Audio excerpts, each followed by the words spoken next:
Hello and welcome to another Love Food creation. In this video I want to show you how I make my ultimate steak sandwich.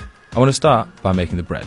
250 grams of strong white flour, a tablespoon of brown sugar, a tablespoon of chia seeds, just to make it a little bit healthy, makes me feel a bit better about myself as well. 2 tablespoons of olive oil, a teaspoon of dried yeast, and 150 ml of warm water. Using the back of the spoon, bring all these ingredients together. Then you want to turn those ingredients out onto a nice clean work surface. Knead it for a couple of minutes until you have a nice tight ball of dough. Pop it back into the bowl, add another tablespoon of extra virgin olive oil.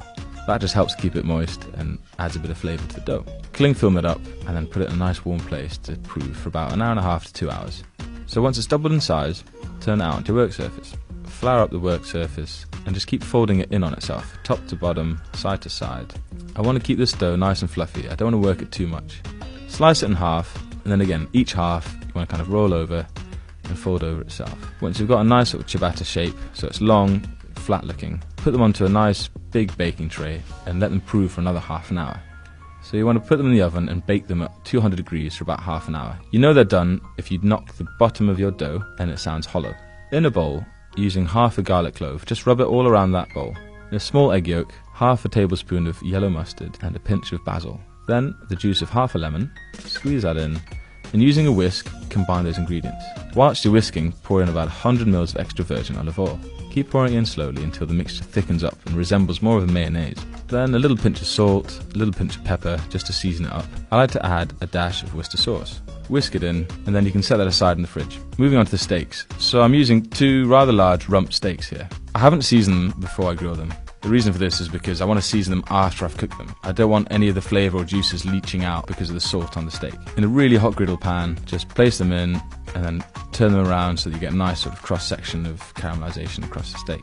So once I have a nice crust, I set them aside to rest. Now with most things in life, the better the ingredients, the better the end result. So I'm using thick-cut smoky bacon. It's organic, it's from a local farm, it tastes amazing, and it really does amplify the flavour of the sandwich. So once you've got a nice sort of golden colour to the bacon, you know it's going to crisp up.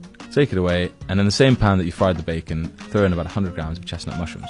Add in half a clove of finely chopped garlic, and a little tablespoon of Worcester sauce. Again, that helps combine everything, it gives it that salty hit.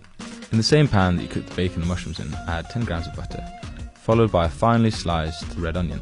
Now these are the easiest and quickest caramelised onions you'll ever do. Into that pan you can add in a tablespoon of brown sugar and 1 or 2 tablespoons of balsamic vinegar. So once you're happy with the consistency and all that vinegar is cooked off, you can remove it, set it aside, and crack on with slicing steaks. I just slice it up to about half a centimetre thick. You can see all those juices leak out. That's fine. I can then season it with salt and pepper, and that marries well with all those steak juices, and as you combine it and toss it around, it suddenly coats the steak in this well-seasoned sort of steaky sauce. So set the steak to the side, and now we can crack on with the assembly. So get your nice fresh loaf of bread, slice it long ways, and then add your beautiful caramelised onions that are really glossy, really sweet, and really kind of help amplify the sandwich. Once you've done that, you can add your mushrooms, again, spread them all out, be generous with it. Now, with the steak, I want to kind of layer it up, a big, generous layer of well-seasoned, juicy steak in the centre. So get about 2 levels of steak in there, and then top it off with your crispy bacon.